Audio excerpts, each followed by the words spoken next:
Hayırlı günler.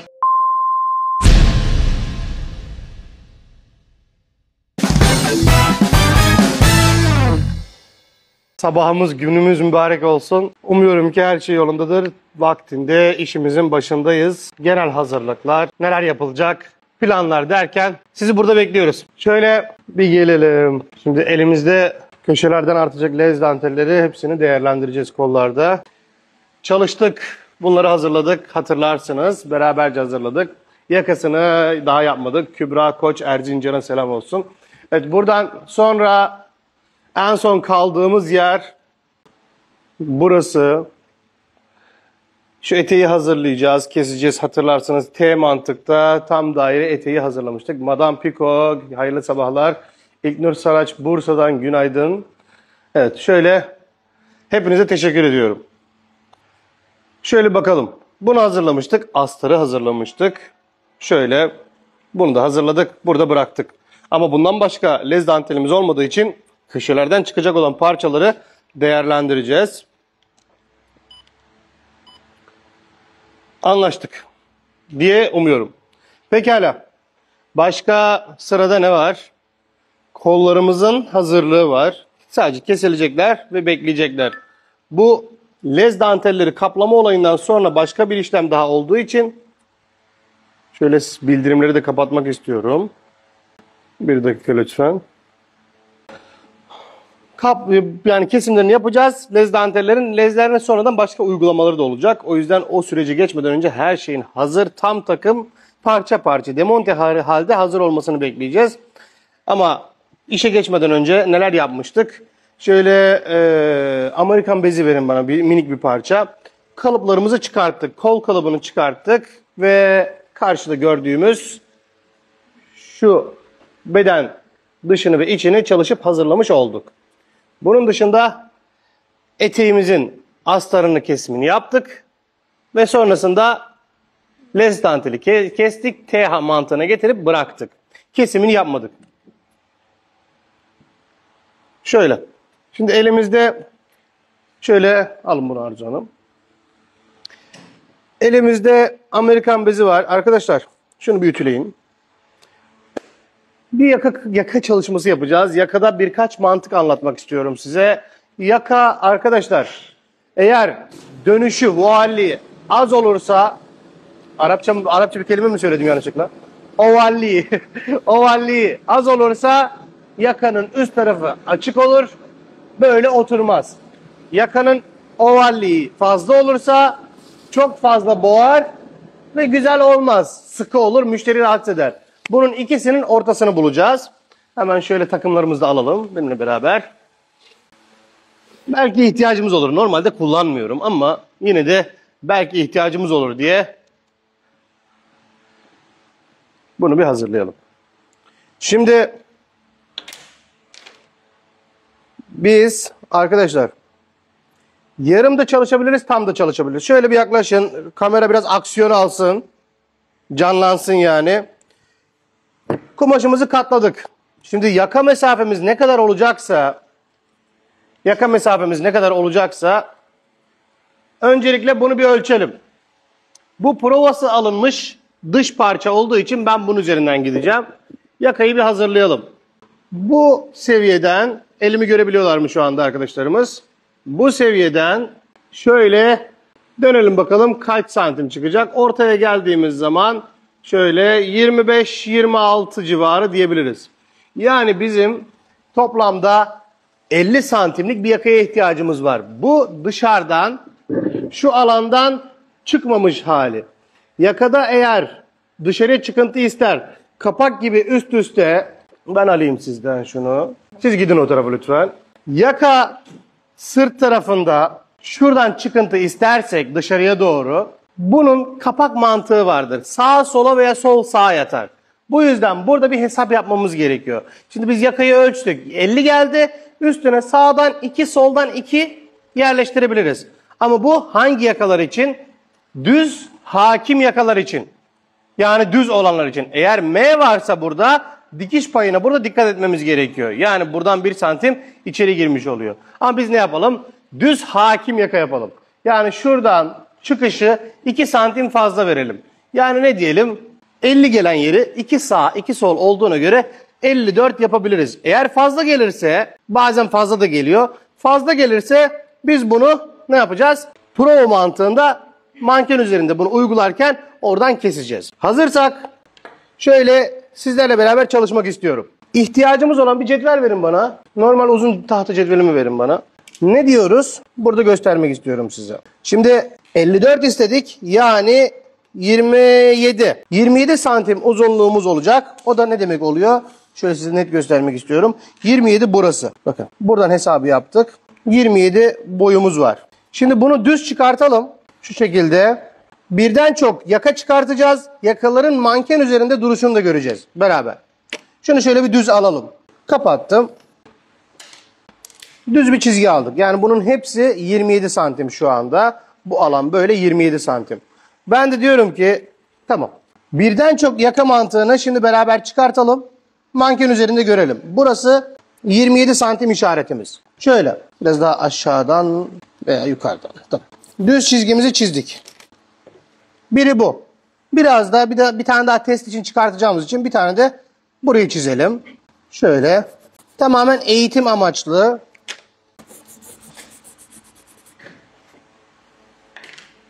Bir tane de buraya çizelim. Bakın. Şimdi sevgili arkadaşlar, burada yapmak istediğimiz olay, şöyle sizi alayım yanıma. Şimdi burada yapmak istediğimiz olay, mesafe yok arkadaşlar. Bayarslan mantığını kavramanızı rica ediyorum. Biz hiçbir zaman rakamlarla ilerlemeyiz. Yani biz sektörlüyüz. Mektepli gibi davranmayın lütfen, rica ediyorum. Böyle bir satır yok. Bu sadece test için hazırlanmış bir alan.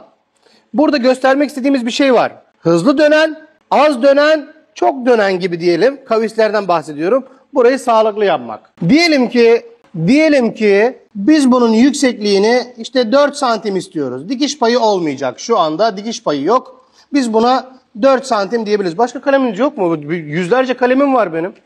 Ucu topak olanları verin. Bu uç şeyleri vermeyin.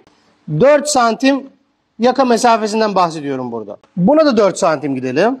Test için ilerleyeceğiz. Size bir şeyler göstermek istiyorum. Yani günümüz tamamen dolu dolu geçsin. Şunu da yapalım. Hepsi 4. Buralarda bir mesafe yok. Sadece bunun bir de burada duracak hep ortalama. Tamam. Burada dönüş yönlerini yani dönüş yoğunluğunu göstermek istiyorum. Şöyle diyelim. Birinde bakın şu son noktaya birinde işte örnek nasıl yapalım? Daha tam anlayacağınız dilde göstermek istiyorum bunu. Birinde 3 santim çıkartalım. Bakın. 3 yaptık. Birinde 4 yaptık. Birinde de 5 yapalım. Test bunlar. Bunu yapıyorum ki sizler bunu daha çok geliştirebilin diye. Sonra biriniz çıkar aranızdan der ki ben 6-7'de bir test edin bakalım nasıl olacak diye. Şimdi buradan ihtiyacımız olan bunu kullanabilirsiniz. Elinizle yapabilirsiniz. Bunların hiçbirine ihtiyacınız yok. Yani mantıken siz kavradıktan sonra bunlara ihtiyacınız yok. Mantık şu. Dönüş mesafemiz şurası yakanın alt tarafı. Anlaştık. Buralar hep yakanın ön tarafı. Şöyle ve şöyle. Bunlar yakanın ön tarafları, girişleri. Eğer ki siz derseniz ki bu 3 santim mesela bakın ben diyorum ki hep deliğin olduğu yeri kollayacağım şurayı. Şu alt seviyeden şunu yaparsak ne olur? Bakın. Şunu yaparsak ne olur? Hepsini beraber şimdi göreceğiz. Bunu yaparsak ne olur? Bu. Şimdi bunların her birinin şu yakalarda her birinin bir duruş farkı var arkadaşlar. Ancak bir hesap daha var. Bunlar düz klasik olan ürünler. Tela geldiği zaman, sertleştiği zaman, direkt boyunu boğazı döndüren yakalar olduğu zaman nasıl olacak? Çünkü her yaka yuvarlak ve hemen oturan yaka değildir. Bu burada bir dursun. 1 diyelim buna. Buna da 2 diyelim. Buna da 3 diyelim. Bunlar bizi burada bir beklesin. Demek istediğim şu. Bazı yakalar yayıktır, rahat oturur. Bazıları tam boğaza oturur. Şimdi size bunun detaylarını göstereceğim. Nasıl olacağını göstereceğim. Birden çok yaka tekniği. Biz de burada ne dedik? 4 santimden yürüyeceğiz dedik değil mi? Hemen hızlı hızlı sizlere şurayı bir göstermek istiyorum. 4 santim. Şöyle çıkarttık. Yani bu. Bu birinci detay. Bunu da aynısı. 2. Şöyle işaretliyorum bunu. Bunun da şöyle kapanmasını istiyorum. Bunu da yapalım aynısını. 4'ten işaretlerimizi alalım ve bakalım ne olacak. Bu da buranın. Şimdi bunu size canlı canlı mankende göstereceğim. Şimdi bu detaylarda hemen bunu keselim. Bakın. Hatta üstüne şey yapalım. Test numaralarını yazalım. 1, 2, 3. Çıkartıyorum şimdi. Provalı yapacağımız için takılmıyorum çok. Size bunun mantığını göstermek istiyorum. Dikiş payları yok. Standart düz mantık. Ovallikleri az az var. Birisinde biraz fazla var. Şöyle bunu da 2 numarayı da alalım.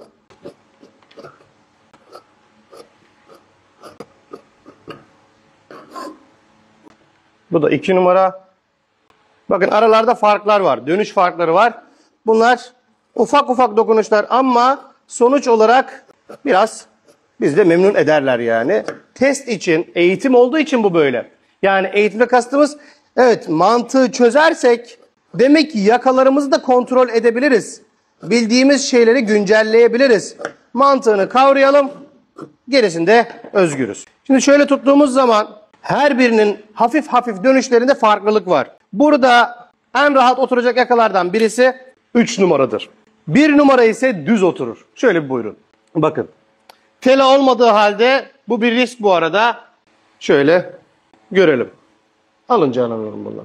1 numara biraz düz olduğu için bu buraya otururken bakın dikkatli olun. Yukarıya doğru kamera yukarıdan açıdan göstersin. Hatta ben bunu biraz indireyim. 1 numara yaka düz olduğu için, düzü daha fazla olduğu için bu buraya oturduğu zaman sevgili arkadaşlar yaka yukarıya gitmek isteyecek. Bakın mantığı kavrayalım.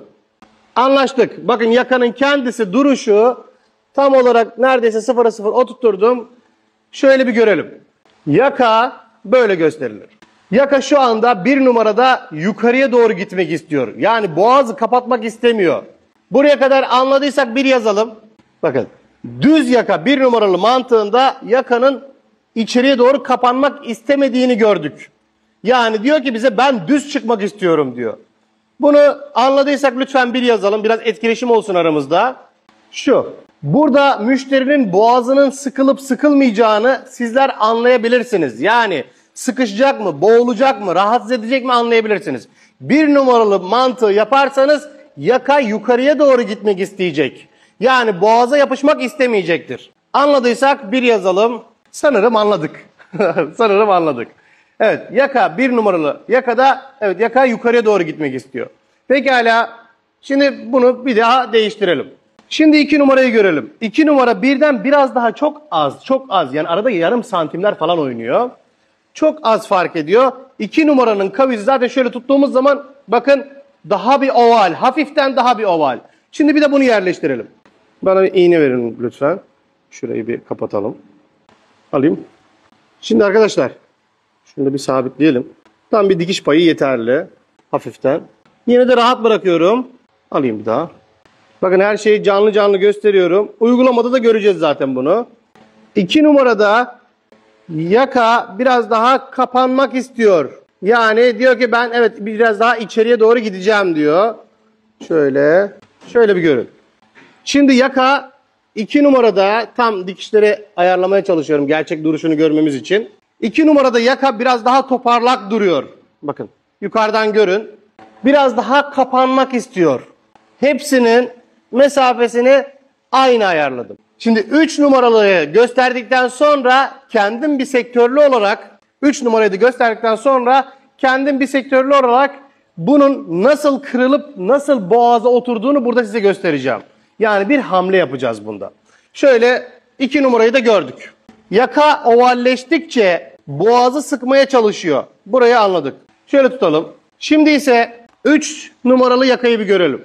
Bu da 3 numaralı yaka. 3 numaralı yakaya baktığınız zaman şurada üçgen bir kırılma görüyoruz. Bakın. Burada üçgen bir kırılma var. Tam olarak şu noktada. Şimdi bir de bunu yerleştirelim. 3 numarada bize der ki evet ben biraz daha kapanıyorum. Bırakabilirsiniz, sorun değil. Çok çektik galiba. Evet. Burası çıktı. Küçük iğne verin bana. Küçük iğne verin. Şimdi 3'ün detaylarını konuşacağız. Ben ya 3 kullanırım arkadaşlar ya da biraz daha kırılma noktalarını belirler. Bir sektörlü olarak yola devam etmek isterim. Şöyle şurayı sabitliyorum. Zaten şu anda bize konuşmaya başladı. Evet, yanlar daha fazla kapanıyor. Bakın görüyorsunuz. Yanlar daha fazla kapanıyor ve yerine oturmak istiyor. Şu an boğaz kısmına. Şöyle bir gelin. Bunlar işin, sektörün tecrübe ve incelikleri. Öyle söyleyelim size. Şu anda dönüş noktası şöyle gördüğümüz zaman, bir de bunun telal olduğunu düşünün. Tesettür için uygun. Hafiften farklar vardı. Hafiften farklar olduğu halde yaka şu anda yan tarafı o birilerine göre, bakın elimle zorla açıyorum bu arada, kendisi kapanmak istiyor. Yaka şu anda böyle bastırmaya başladı. Bu aradaki minik farklar böyle ufak etkiler, tepkiler sonuçlarımızı böyle güzelleştirir. Bilinçli olmak çok farklı bir şey. Yani ne yaptığımızı, ne yapacağımızı ve sonrasında bizim karşımıza kumaş nasıl cevap verecek bize? Nasıl konuşacak? Nasıl uyguladık? Nasıl sonucu aldık? Bu. Şimdi yaklaşın. Burada da çıkmış olan fazlalık. Şurada çıkmış olan fazlalık. Bunu almak için acele etmenize gerek yok. Bununla oynamayın. Joystickle oynamayın. Bileğinizle oynayın. Şu yakanın fazlalığını isterseniz en sona bırakırsınız. Anlatabildim mi? Böyle en sona bırakırsanız alırsınız. İsterseniz şimdi de alabilirsiniz. Yani burada zaten size gösteriyor bunu. Fazladan 4 santim attık biz, hatırlarsanız 2 sağ 2 sol. Ama isterseniz burada dikiş payınız var, bunu ihmal etmeyin. Şuradan bir mesafe alabilir veya bırakabilirsiniz. Ben de diyorum ki hemen şöyle yanınızdayken bunun da oturtumunu yapmak istiyorum. Ve bir makas alacağım. Makas alalım. Şunun şöyle tutup klasik prova mantığı. Çünkü dikiş payları da geldiği zaman bu işin rengi değişecek. Ben ensenin kapak gibi birbirinin üzerine oturmasını istiyorum. O yüzden öyle. Gerisi de tamamdır. Şimdi alalım bunu, çıkartalım. Yani biraz daha kırılmasını isteseydim arkadaşlar, bunun biraz daha ovalini, ama bu defa en sondan değil belden de ovallik verirdim. Bilginiz olsun. Şöyle, eğer yakanın gırtlağa bastırmasını istemezseniz yaklaşın yanıma, çıkartın onu bozmadan. Bir de ona bir parça tela uygulayalım Arzu Hanım. Şunu da göstereyim. Burada artan bir parçamız vardı. Arkadaşlar, yakanın gırtlağa ezmesini istemezseniz, böyle bastırmasın ama yapışsın, düzgün dursun derseniz, mesela şurada bir dönüş var. Burada bir dönüş var. Şu dönüşü şöyle düz başlarsanız, bakın buraya dikkat, direktmen girmiyorsunuz. Şuradan düz giriş, sonra düz giriş ne demek biliyor musunuz bu? Şu girdiğiniz şu düz alan. Bu gırtlağımızın düz noktası. Birden dönerseniz burayı bastırır. Düz giderseniz gelir buradan dönmeye çalışır. Gelin onu da gösterelim. Düz gidersiniz. Düz gittikten sonra biraz test edin ellerinizi. Şöyle döndürün bunu. Bakın. Erken döndüm.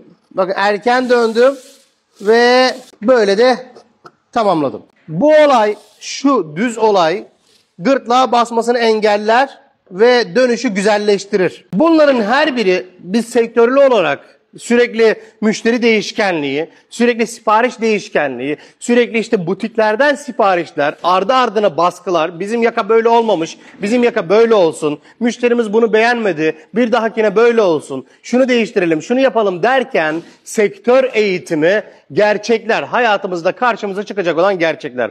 Az önce size göstermiş olduğum yaka detayları, yani 3 örnek yaka ne demek biliyor musunuz? Artık siz isterseniz 1, 2, 3'e kadar yaptım ya ben. Anladım ki siz 4, 5, 6, 7 diye gideceksiniz. Bu test edilecek. Ne yaptım? Basit bir usul. Bir parça kumaş, testimi hazırladım, aldım. Önünüzde yakanın üzerinde, manken üzerinde nasıl duracağını gördüm. Son olarak kendi kararıma göre dedim ki yakanın bu bölgesini bastırmasın boğazı, yaka boğazı bastırmasın, düz alan gelsin, buradan dönsün. O zaman diyorum ki şu düz alanı aldım, üçgenlik istemiyorum burada. Bakın. Üçgenlik istemiyorum, düz alanı aldım. Sonra bir dönelim bakalım. Şöyle döndük, bitirdik. Bunun yanında da şimdi ben alttan santim ölçüsü alırım. Bakın üstten değil, alttan alırım. 4 santim de burada yeter mi bakalım bir. Yetiyor, çok da güzel. Bir de bunu göstermek istiyorum size. Canlı canlı bir yaşayın bakalım. Umuyorum ki faydalanıyorsunuzdur.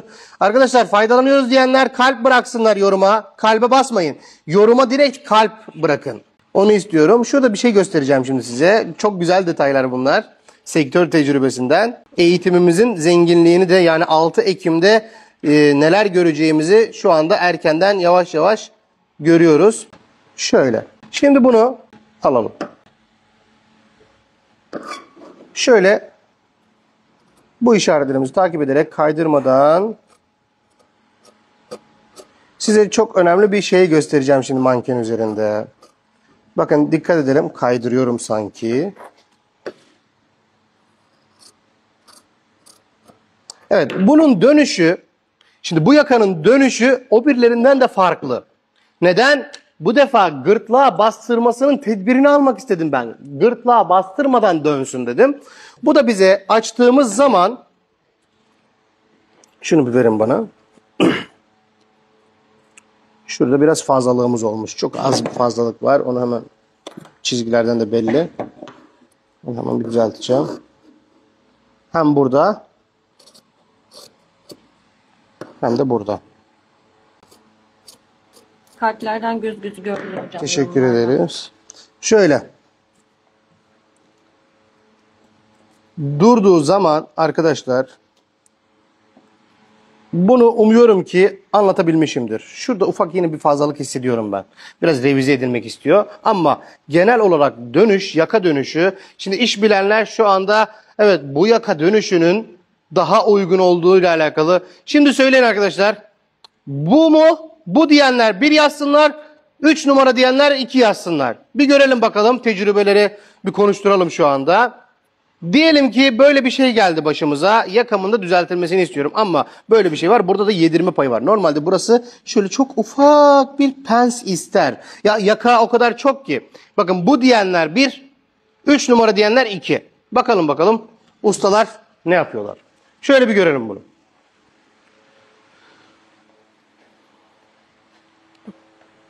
Şunu düzgün olacak şekilde Arzu Hanım, şöyle düzgün olacak şekilde bir ezmek istiyorum.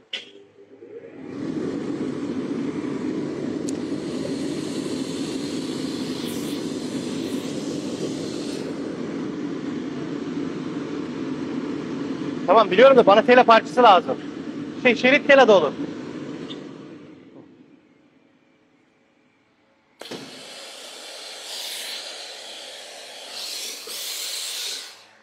Şimdi bunu bir düzeltiyorum. Şimdi iş masanın üstünde ufaktan kumaşta bir kusma olayı. Yaklaşın yanıma. Kumaşta ufaktan bir kusma olayı bakın burada çıkarttı. Şu çıktı yani ortaya. Ben de diyorum ki tamam sorun değil. Biz bu işi biliyoruz. Bunu çözeriz. Şöyle şunu da yapıştıralım. Sabitleyelim yani.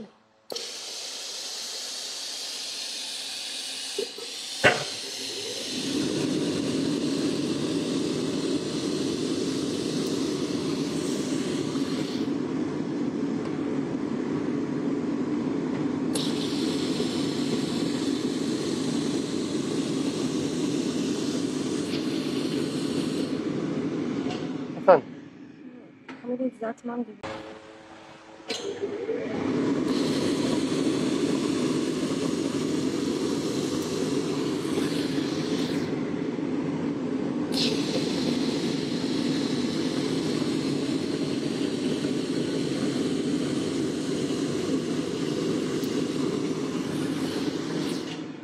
Şimdi bu yakayı sertleştirdik. Yani dedik artık sen kımıldama. Şöyle bir yaklaşın yanıma.